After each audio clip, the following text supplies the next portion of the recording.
My wife abandoned me and our kids for a wealthy man. I deserve a taste of luxury. 2 years later, she returned assuming I'd dumped my girlfriend for her. She looked at me across our kitchen table, the one where we'd shared countless meals and quiet moments, and dropped a bombshell that still echoes in my mind. I want a divorce. I need a different life, a richer one. I genuinely thought those words would be the hardest part. I was so wrong. The air in our apartment that night felt suddenly brittle, like if I breathed too deeply, it would shatter.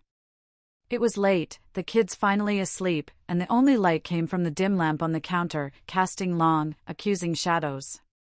Looking back, I can see the cracks were always there, even in our happiest memories, but I'd just been too blind, or too hopeful, to notice. My name is Daniel, and this is the story of how my wife, Chloe, left me for what she called the rich life. She vanished for 2 years, only to resurface expecting me to simply drop everything, including the incredible woman who actually stayed. But by then, I'd already learned a truth Chloe never would: love isn't about Instagram stories from luxurious rooftop bars. It's about showing up when your child has a fever at 3 in the morning. Let me take you back to when things felt, well, normal. We weren't wealthy, not by any stretch, but we were solid. I worked as an operations manager at a logistics company, stable, decent benefits, nothing flashy, just reliable. Chloe worked part-time at a dental office, handling scheduling. Our home was a 2-bedroom in a quiet neighborhood. The kind of place where kids rode bikes in the parking lot and neighbors knew each other's names. It wasn't huge, but it was ours, filled with Ethan's soccer trophies and Sophia's drawings taped to the fridge like vibrant wallpaper. Weekend mornings, I'd make pancakes while the kids bickered good-naturedly over cartoons. Chloe would shuffle in, still half asleep, and steal bites off their plates. Those moments felt utterly complete, a wholeness I didn't truly appreciate until it was gone. Our routines weren't exciting, but they were ours. Homework at the kitchen table, me helping Ethan with fractions, Chloe braiding Sophia's hair. Movie nights piled on the couch under blankets. Sunday cleaning sessions with old music blasting, dancing with the vacuum. It wasn't a life you saw in glossy magazines, but it was real. And I honestly, truly thought we were happy. But somewhere along the way, Chloe started measuring our life against a ruler I didn't even know existed. The change was so subtle, I almost missed it. She'd come home from meeting her new circle of friends, and suddenly our apartment felt smaller to her. Our car felt older. Our annual lake house vacation felt embarrassing compared to where her friends had jetted off to. Her new friends, women she'd met at the gym, all seemed to be dating or married to men who worked in finance or owned businesses. Guys who posted pictures from Miami on a random Wednesday. Chloe started spending more and more time on her phone, scrolling through their stories, double-tapping photos of designer handbags and restaurant meals that cost more than our weekly grocery budget. I'd catch her staring at the screen with this look on her face, like she'd just realized she'd been living in black and white while everyone else had been granted color. She never said, "I love you less." She just started saying things like, "Sarah's boyfriend took her to Napa for the weekend," or, "Did you see Jessica's new car?" At first, I'd laugh it off, make some joke about our own kind of wealth, but the joke started landing flat because she wasn't laughing anymore. The breaking point came on a Tuesday evening, nothing special about it. I was at our small desk in the living room, wrestling with our monthly budget spreadsheet. You know, adulting, calculating the down payment for the house we dreamed of, school expenses, car insurance, all the usual stuff that keeps a family afloat. Chloe was on the couch, lost in her phone, the little swoosh of Instagram stories a constant soundtrack. I glanced over and saw the glow of her screen reflected on her face, all those carefully filtered images of luxury and ease. Then she just exploded. Not screaming, but this raw, frustrated outburst. "This is it? This is our life? Bills and budgets and nothing exciting ever?" I looked up, utterly confused. We'd just taken the kids to the amusement park 2 weeks ago. We'd had a great time, but apparently, that didn't count. She kept going, talking about how her friends were living real lives, how they got surprised with jewelry and trips, how their partners made things happen instead of just maintaining. A cold, heavy dread settled in my chest. I realized she wasn't talking about our marriage anymore. She was talking about a transaction, one she felt she'd lost out on. I tried to stay calm, asked her what she wanted, what would actually make her happy. She looked at me with these distant, vacant eyes and said, "I don't know. Maybe I just want more." But she couldn't tell me what more meant. Just that whatever we had, wasn't it? The next few weeks were brutal in this quiet, suffocating way. We didn't fight loudly. We didn't throw things. We just existed in the same space while she pulled further and further away. The kids noticed, even though we tried desperately to hide it. Ethan asked me why Mommy was always on her phone now, and I had no good answer. Then one night, after the kids were asleep, she sat me down and said it plainly. Said she wanted a divorce. Said she needed to explore what else life could offer.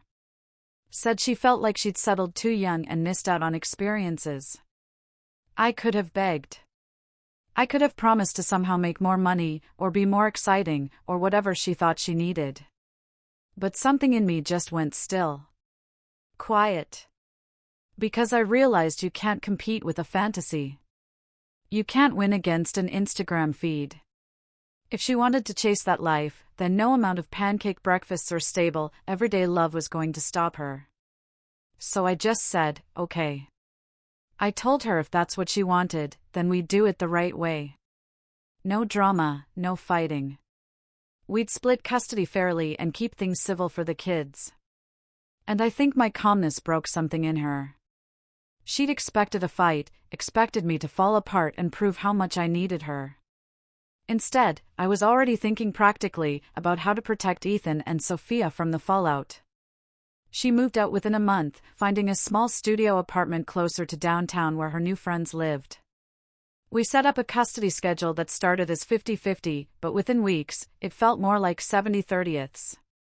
She kept having plans come up, girls' trips, dinners, events that apparently couldn't be rescheduled around her parenting time. The kids would pack their little backpacks to go stay with her and come back confused, telling me how Mommy's apartment was tiny and didn't have space for their toys, how she'd let them watch TV instead of doing homework because she had to get ready to go out. I never said anything negative about her to them. That was a line I refused to cross. But I started keeping detailed records of every missed pickup, every schedule change, every time I had to leave work early because she'd forgotten she was supposed to have them. Our divorce was finalized after 3 months. Quick and clean, because there wasn't much to fight over.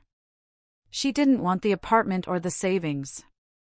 She wanted freedom, and I gave it to her, while keeping the only things that truly mattered, our kids and the stability they desperately needed. I thought the pain would fade once it was official, once the papers were signed and she was legally free to chase whatever life she imagined was waiting for her.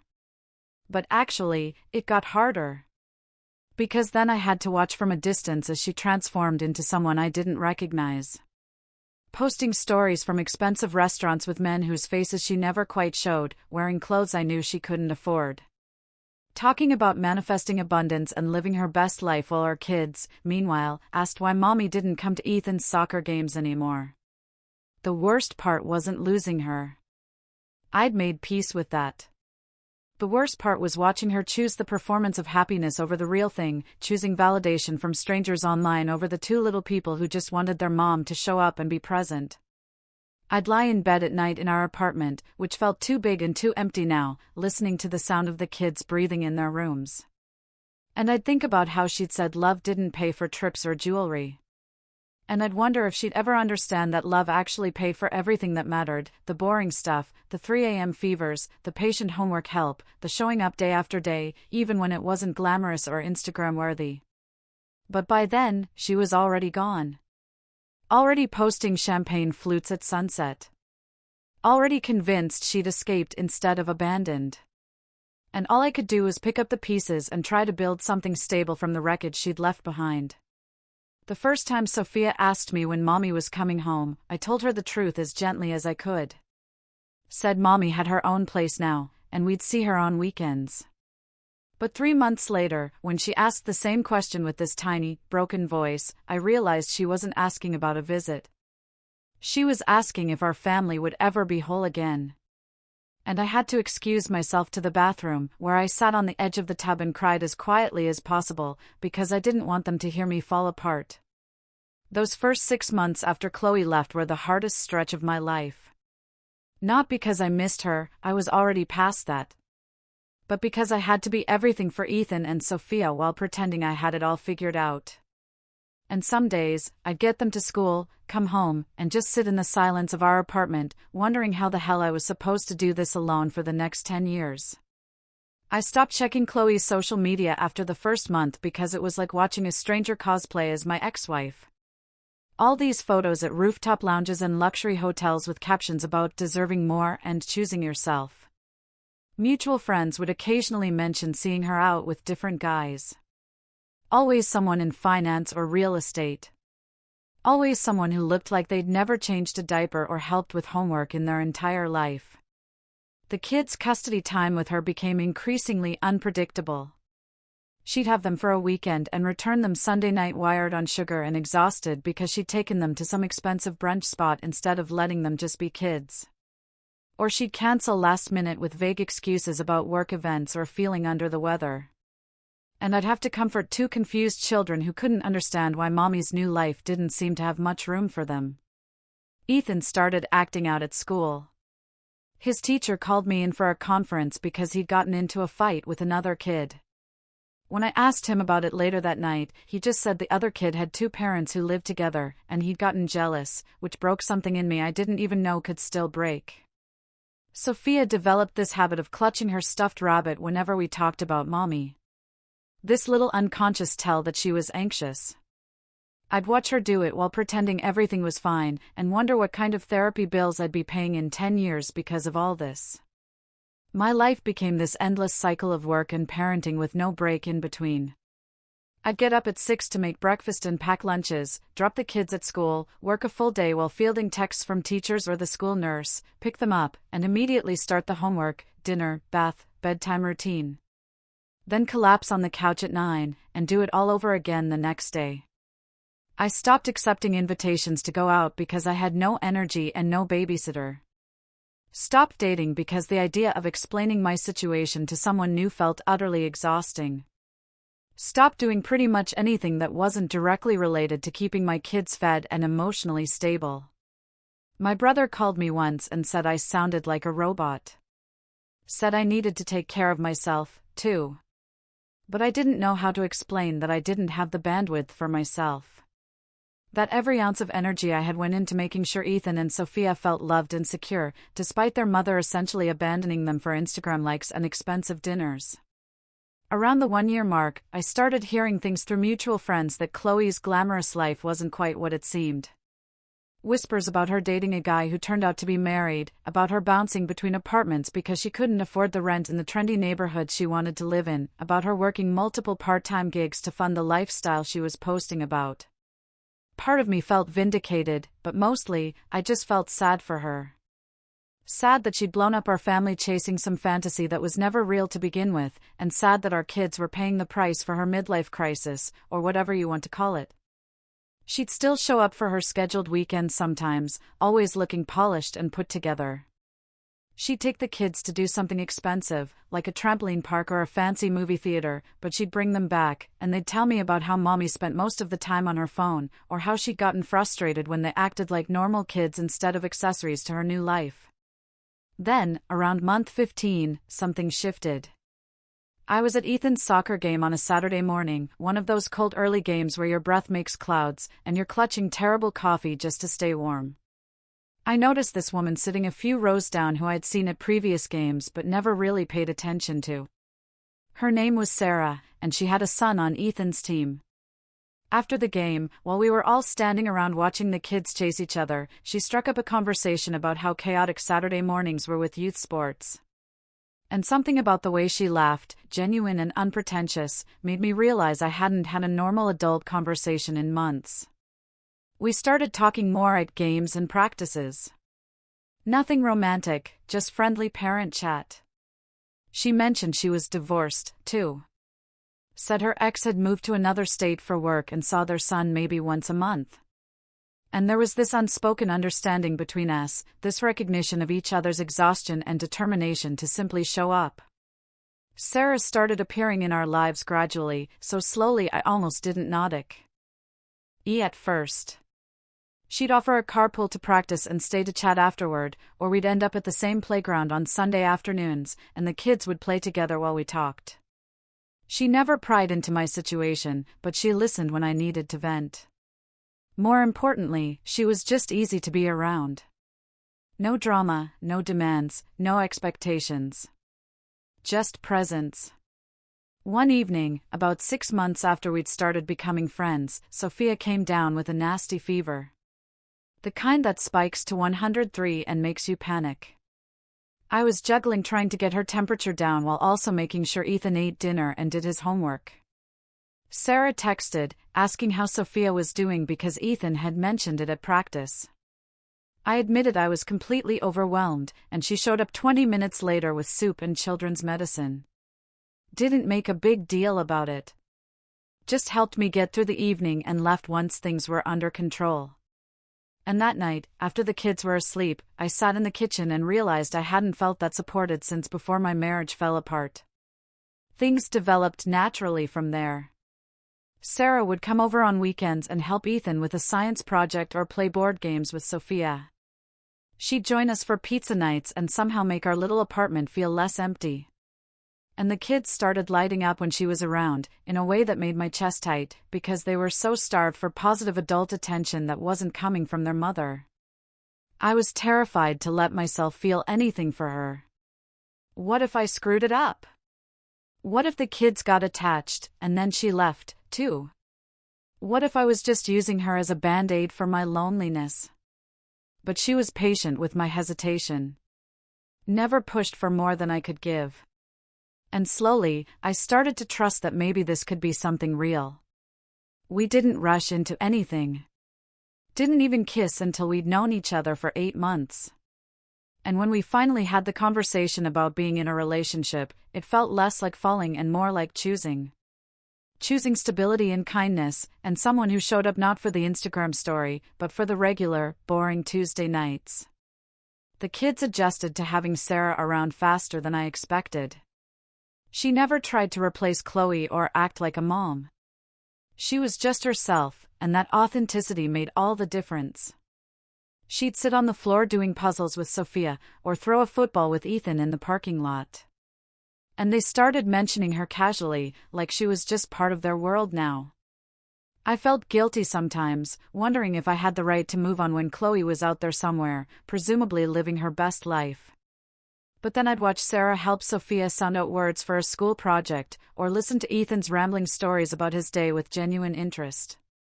And I'd realize this wasn't about replacing anything. It was about building something new from the pieces we all had left. Life felt manageable again. Not perfect, but stable. We had routines that worked, and a little chosen family that showed up for each other. And for the first time in 2 years, I could breathe without feeling like I was drowning in responsibility and loneliness. Then one afternoon, I was at work, staring at spreadsheets, when my phone buzzed with a message from an unknown number. But somehow, I knew immediately who it was, even before I opened it. The text said, "We need to talk. I want to come back to the family." My stomach dropped, not because I missed her or wanted her back, but because I knew whatever conversation we were about to have was going to blow up the careful stability I'd built. And I thought about Sarah and the kids and the life we'd created together. I knew with absolute certainty that I wasn't going to let Chloe walk back in and destroy it just because she'd finally realized the grass wasn't greener. It was just different grass, with its own problems. And now she wanted to come back to the lawn she'd set on fire. I agreed to meet Chloe at a coffee shop halfway between our places, neutral territory where neither of us had a home advantage. I showed up 15 minutes early because I needed time to settle my nerves and remember why I was doing this. Not to reconcile, but to set boundaries that should have existed from the beginning. She walked in looking different. Still put together, but there was something tired around her eyes. Something that expensive concealer couldn't quite hide. And she smiled at me like we were old friends meeting for a catch-up instead of two people whose marriage had imploded because she'd wanted champagne problems instead of a real life. She started talking before I'd even finished my coffee. This rehearsed speech about how she'd grown so much over the past 2 years, how she'd learned that money and excitement weren't everything, how she'd realized family was what mattered. I let her finish, because I wanted to hear exactly how she'd justify abandoning our kids for Instagram validation and late-night bottle service. When she finally paused for breath, she said, "I want us to try again. I want to come back." I looked at her across that table and felt absolutely nothing. No anger, no longing, not even satisfaction. Just this calm certainty that she was no longer my problem to solve. I kept my voice even when I responded. Told her that ship had sailed the moment she'd chosen her new life over our family. Told her she was still Ethan and Sophia's mother, and I'd never interfere with that relationship, but she and I were done. Permanently and completely done. She blinked like she'd been slapped, like it had never occurred to her that I might have moved on. And then her expression shifted from shock to something uglier, something entitled and accusatory. She asked if there was someone else. And I told her the truth. Said yes, I was seeing someone. Someone who'd been there through fevers and homework meltdowns and all the regular moments she'd decided weren't worth her time. Chloe's face went red with an anger that had no right to exist, given she'd been the one who left. She said, "So, you replaced me." And I had to fight not to laugh at the sheer audacity. Had to remind myself that getting angry would only drag this out. So instead, I explained as simply as possible that Sarah hadn't replaced anyone. She'd just filled the empty space Chloe had left behind. Shown up when showing up mattered. And that wasn't replacement. It was just reality. The conversation should have ended there, but Chloe wasn't done. She started talking about the kids, and how they needed their real family back together. How confusing it must be for them to have some stranger playing house. And that's when I felt my composure crack just slightly. Because she was trying to use Ethan and Sophia as weapons after barely seeing them consistently for 2 years. I told her the kids were fine. Better than fine, actually. They had stability and routine and people who showed up for them every single day. And if she wanted to be more involved in their lives, I'd support that. But it would be on a schedule that worked for everyone, not just her convenience. She didn't like that answer. Started talking about how she had rights as their mother, how she could get a lawyer and fight for more custody. And I pulled up my phone and showed her the document I'd been keeping, every missed pickup, every cancelled weekend, every time I'd had to rearrange my entire life because she'd flaked. And I watched her face go pale as she realized I'd been documenting everything. Over the next few months, Chloe did exactly what I'd feared. She started trying to buy her way back into the kids' affections with expensive gifts and big promises. Told Ethan she'd get him the new gaming system he wanted. Told Sophia they'd go to Disneyland next summer, even though I knew she couldn't afford it. The kids came back from her weekends loaded down with toys and sugar, and completely off their routine. Staying up late because she didn't enforce bedtime, skipping homework because she wanted to take them to the mall instead. And I'd spend the first half of every week getting them back on track. Ethan's teacher emailed me, concerned because he'd stopped turning in assignments. And when I asked him about it, he admitted Mommy said homework could wait because they were having special time together. I had to bite my tongue to keep from saying what I really thought about Chloe's parenting priorities. The breaking point came on a random afternoon about 4 months after her return. Sarah was at our apartment, helping Sophia practice her spelling words while I made dinner. Ethan was in the living room building something with his blocks, completely absorbed. Chloe showed up unannounced, knocking on the door. It wasn't her day, but she wanted to take the kids to some event downtown. When I opened the door and let her in, she saw Sarah sitting at the kitchen table with Sophia, and she froze. I could see the rage building behind her eyes. Then Sophia, sweet, innocent Sophia, who didn't understand the complicated adult politics happening around her, looked up at Sarah and said, "Thanks, Mommy." Because she'd gotten stuck on a word, and Sarah had helped her. The temperature in the room dropped about 20 degrees instantly. Chloe exploded in a way I'd never seen before. Started yelling about, "How dare I let some woman confuse their children? How dare I allow this disrespect of their real mother?" Sarah quietly excused herself and left while I ushered the kids to their room so they wouldn't hear the rest. Once they were gone, I turned to Chloe and finally said what needed to be said. Told her she couldn't show up sporadically and expect the kids to treat her like she'd never left. Told her that Sarah had earned their affection by being present for the boring, difficult parts of parenting that Chloe had decided weren't worth her time. I said, "You don't get to come back into their lives with presents and promises and expect that to erase 2 years of absence. They need you in the regular moments, too. The homework and the bedtime and the regular weekday dinners, not just the fun weekend events." She looked at me like I'd stabbed her, like I was being cruel instead of honest. After that confrontation, Chloe did something that honestly shocked me, even though it probably shouldn't have. She told the kids they weren't allowed to mention Sarah when they were with her. Said it hurt her feelings to hear about Daddy's friend. And suddenly, Ethan and Sophia were walking on eggshells, trying to edit their own lives to avoid upsetting their mother. They stopped talking about our weekday routines or the fun things we did as a family unit. Started treating their time with Chloe like a separate reality that couldn't touch their real life. And I watched them grow more distant from her, even as she tried harder to win them over with material things. She still tells people her version of the story, the one where I turned the kids against her, or where Sarah stole her family. Never the version where she chose to leave, and then couldn't handle the consequences of that choice. Years later now, with the kids in middle school, they live primarily with me and Sarah. They see their mother every other weekend, when she remembers to confirm plans. And they're good kids, well-adjusted, considering everything they've been through. But they're not close with Chloe the way she wishes they were. She still posts on social media about being a devoted mother. Still talks about the injustice of her situation to anyone who will listen.